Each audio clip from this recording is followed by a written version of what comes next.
Për herë të parë, u organizua Olimpiada e Përbashkët e Gjuhës Shqipe Shqipëri-Kosovë, ku morën pjesë mbi 16.000 nxënës të klasave të nënta në të dy vendet për njohuritë e tyre mbi gjuhën dhe letërsinë shqipe.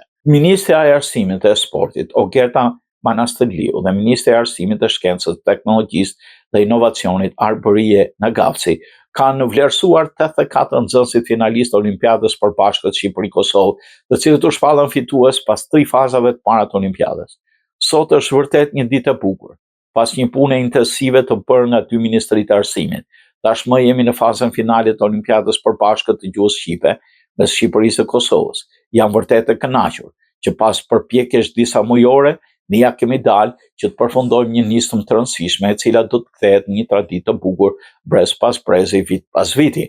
Manastërliu përgëzoi nxënësit pjesëmarrës të dy vendeve dhe shprehu vlerësimin e saj për mësuesit e gjuhës shqipe për angazhimin e tyre në këtë olimpiadë të përbashkët.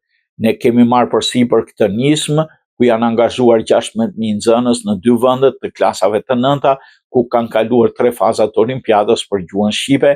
Kemi parë se janë përgatitur me mësuesit dhe kemi tashmë 84 nxënës që janë në pjesën e fazës finale të olimpiadës së parë të gjuhës shqipe mes Shqipërisë dhe Kosovës, tha ministrja Manastërliu.